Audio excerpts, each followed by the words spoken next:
Usually when we look at ancient history, there's this expectation of, well, blurriness. Right, like looking through a smudged lens. Exactly. Like we read an ancient text describing, I don't know, dragons or magic or some bizarre physical phenomenon, and we just kind of shrug. Yeah, we tend to chalk it up to myth.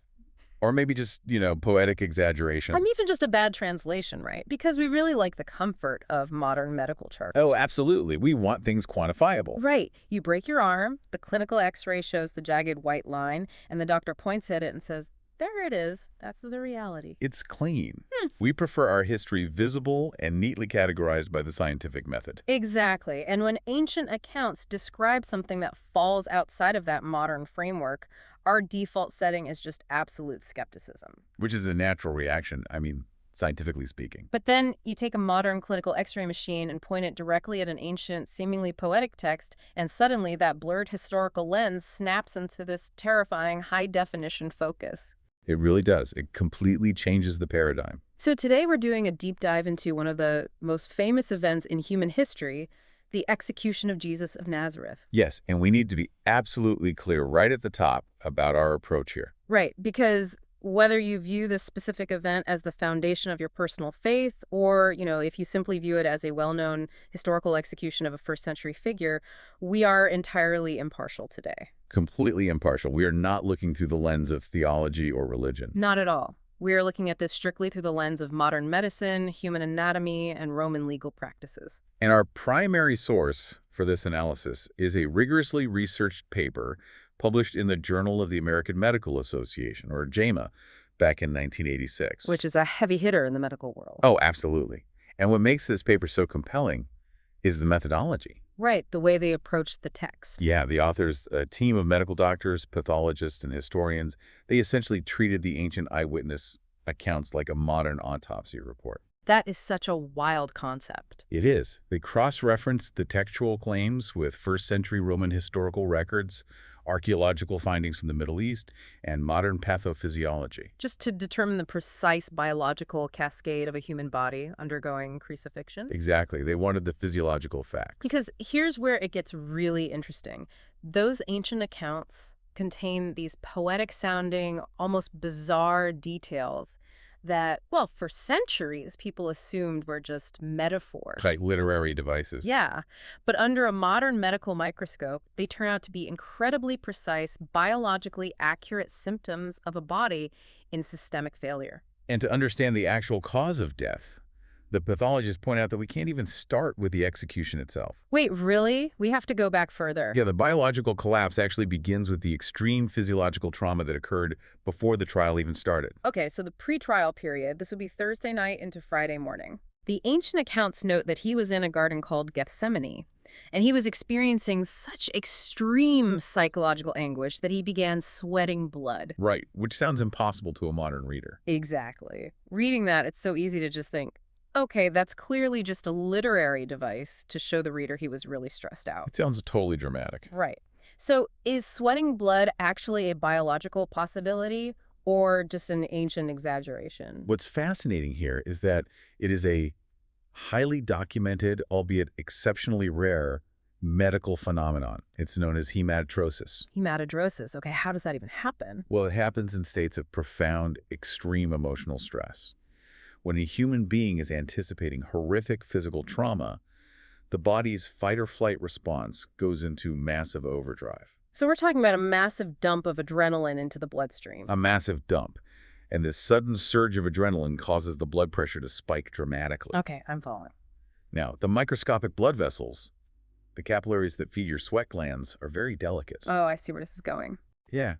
Under that immense pressure, those capillaries literally rupture. Wow. The hemorrhage goes directly into the sweat glands, the blood mixes with the sweat, and it is pushed to the surface of the skin. That completely reframes the text. I mean, the writer wasn't inventing a metaphor at all. Not at all. They were observing a clinical symptom. They simply lacked the 20th century scientific vocabulary to diagnose. Precisely. They just wrote down exactly what they saw. But this hematodrosis, it doesn't just look alarming, right? It actually changes the physical state of the body, doesn't it? But it sets a devastating biological baseline. How so? Well, when those capillaries burst into the sweat glands, it leaves the skin incredibly fragile.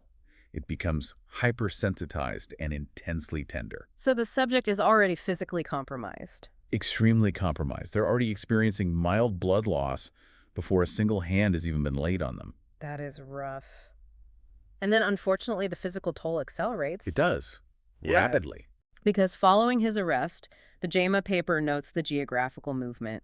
He is forced to walk more than 2.5 miles in the cold night air between various trials. Right, going from the Jewish authorities, then to the Roman governor Pontius Pilate, then to Herod, and back to Pilate. And he's had zero sleep, no food or water, and he's enduring intense physical abuse from the guards during all of this. Yes, and all of that, incredibly, is just the prelude to the Roman scourging. The flogging. Right, the scourging was a brutal legal preliminary to almost every Roman execution. It was standard procedure. But the Romans didn't just use a standard whip, did they? No, they used a highly specialized instrument called a flagrum.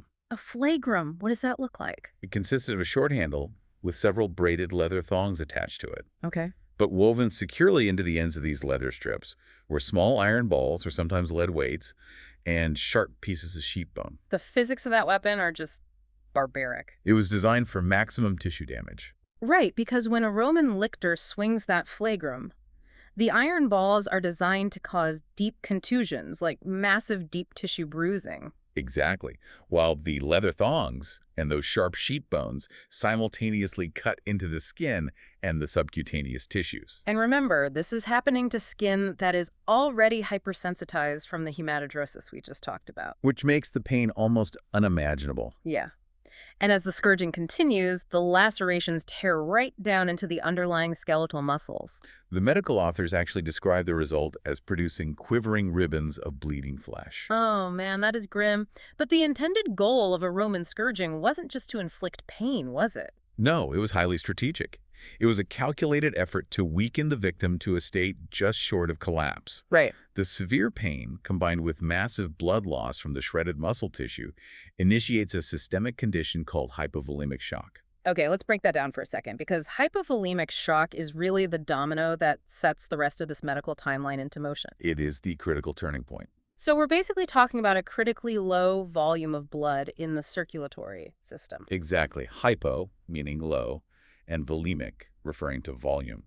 Without enough blood volume, the heart starts racing, trying desperately to pump whatever blood is left to the vital organs. So the heart rate is skyrocketing. Yes. And at the same time, blood pressure plummets. The kidneys stop producing urine to conserve fluid, and the body's tissues are essentially starved of oxygen. So his circulatory system is actively crashing. Actively crashing. Which means the Romans have to adapt their execution process.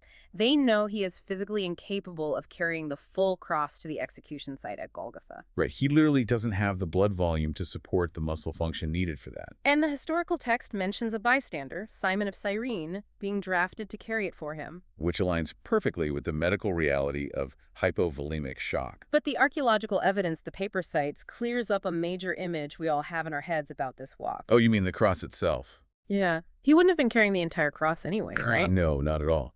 The full cross, with that heavy upright post, weighed well over 300 pounds. Wow. Okay, yeah, it was usually left permanently stationed at the execution site. Oh, I see. Victims were only required to carry the horizontal crossbar, which was known as the patibulum. And how heavy was that? That weighed between 75 and 125 pounds. Still incredibly heavy. Very heavy. Yeah. It would be balanced across the nape of the neck and tied to the shoulders. Right. But for a human body entering a pre-shock state of hypovolemia, carrying even 75 pounds for a third of a mile was physiologically impossible. So the Roman guards have a prisoner whose body is already failing before the execution even begins. Exactly. And when they finally reach the execution site, they have to affix him to the wood. And the paper points out a massive misconception here that completely rewrites centuries of art. It really does. Because every Renaissance painting, every stained glass window you see shows the nails being driven right through the center of the fleshy palms. Which is an anatomical impossibility, and the Romans knew it. Wait, really? The palms don't work. Not for this. If you drive a nail through the center of the palm, there's simply no bony support to hold it. Ah, okay. The force of gravity pulling down on a 150 or 160-pound man would simply cause the skin and flesh of the palm to tear right through the fragile metacarpal bones. Oh, wow. Yeah, the nail would rip straight up through the fingers, and the victim would fall right off the crossbar. Okay, so wait, if the palms tear, how did they keep the body on the cross at all? I mean, it seems structurally impossible unless there's some kind of biological anchor point. They use the wrists. The wrists. Yes, and ancient ossuaries, which are bone boxes discovered in the Middle East, confirm this. Like the famous 1968 discovery in Jerusalem, right? The crucified man named Jehohanan. Exactly. That archaeological find proved that the Romans drove tapered square iron spikes, which were about 5 to 7 inches long, right between the radius and the carpal bones of the wrist, Okay, so higher up than the palm. or through a specific anatomical gap called distates space, which is right between the 2 rows of carpal bones. And that holds the weight. Oh, easily. Hmm. The strong ligaments and bones of the wrist can easily support the weight of a hanging human body. And because the ancients considered the wrist to be the lower part of the hand, the ancient text stating nails in the hands is actually historically accurate for the language of the time. Exactly. It's just a translation nuance. But let's look at the neurology here, because driving a square iron spike through that specific anatomical space, it directly impacts the median nerve, doesn't it? It either completely crushes it or partially severs it. And the median nerve is a large sensorimotor nerve that runs down your arm and branches into your hand. Right. This is essentially the main electrical cable for your hand. Think of the worst time you've ever hit your funny bone, but multiply that fiery agony by 1,000. That's a good comparison. Driving an iron spike through it doesn't just cause pain. It's like sending a massive, continuous electrical short circuit up both arms. Yes. And the physiological response to that trauma produces what we call ischemic contractures. Ischemic contractures. What does that mean for the victim? Well, because the nerve is utterly compromised and blood flow is restricted, the muscles in the forearm and hand involuntarily spasm and lock. Oh, man. The impalement forces the victim's hands into a rigid, paralyzed, claw-like grasp. That is just horrifying. So the arms are fixed to the patibulum, the soldiers lift that crossbar with the victim attached and lock it onto the heavy, upright wooden post, the stipes. That's the sequence, yeah. And then they move to the feet. Right. The feet were usually crossed one over the other with the knees slightly bent, Okay. and then they were nailed directly to the front of the upright post. Just one nail through both feet. Often, yes. The spike was driven through the first or second intermetatarsal space right down through the top of the foot. Which crushes another nerve, right? Yes, this placement crushes the deep peroneal nerve and the plantar nerves, causing another wave of catastrophic pain. But reading through the pathology report here, this one detail really stood out to me. The actual nailing of the wrists and the feet was relatively bloodless. It was. And that is a dark testament to the terrifying ingenuity of Roman execution engineering. Really? How so? Well, no major arteries pass through those favored anatomical sites. Oh, wow. They planned it that way. Completely. They carefully avoided the radial artery in the wrist and the major blood vessels in the foot. Because they didn't want the victim to bleed to death quickly. Exactly. They designed a system specifically to prolong the agony over hours, sometimes even days. Okay, let's unpack this. If the blood loss from the nails doesn't kill you, what does? That's the terrifying part. Right. What is the actual biological mechanism that ends the life? The core pathophysiologic effect of a crucifixion is a profound mechanical interference with normal respiration. Respiration, so breathing. Yes. Specifically, the physics of the cross strip away the body's ability to exhale. See, that is so hard to wrap my head around because breathing is an involuntary action for us. We don't even think about it. Right. It just happens. The diaphragm drops, the lungs expand, the chest falls, the air leaves. How does hanging from a cross invert that process? It comes down to the physics of the human chest cavity. Okay, explain that. When you are hanging entirely by your arms, the downward gravitational pull of your body weight forces the intercostal muscles, which are the muscles situated between your ribs, into a permanent state of expansion. So your chest cavity is forcefully pulled open. Yes. So wait, what does this all mean? You can breathe in easily, but you literally cannot breathe out. Exactly. To breathe in is passive in that hanging position. The lungs fill with air naturally. But exhalation becomes an active, grueling, physical battle. Yeah. To push the air out of your lungs, you have to fight the entire weight of your own body. So picture the mechanics of this for a second just to really understand it. It's brutal. In order to push the air out to take a single breath, you have to actively push up on the iron spike driven through your shattered feet. Yes, You have to flex your elbows and pull yourself upward, which forcefully grinds those square iron nails against the crushed median nerves in your wrists. while simultaneously bearing your body weight on them. Right. And as you lift your body, you are violently scraping your shredded, scourged back against the splintered wood of the upright post. All of that physical output, just for one single exhalation. That is unimaginable. And the second you finally manage to push the air out, sheer muscular exhaustion forces your body weight back down. Which instantly drops you back into that suffocating inhalation position. Exactly. The victim is trapped in a horrific seesaw just to cycle oxygen. But the human body can only sustain that kind of muscular output for so long, especially considering the severe hypovolemic shock he's already in from the scourging. The fatigue sets in very quickly. And because the breathing is so shallow, the body isn't actually expelling enough carbon dioxide, right? No, it's not. And this leads to a dangerous chemical imbalance called hypercarbia. Hypercarbia, so that's a rapid buildup of carbon dioxide in the blood. Correct.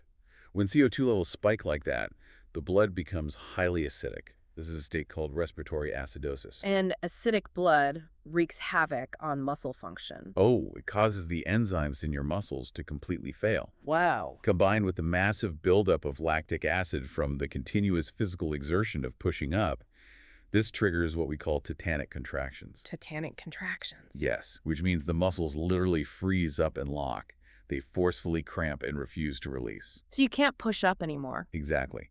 Eventually, the victim completely loses the physical capacity to push their body up. And that leads directly to suffocation.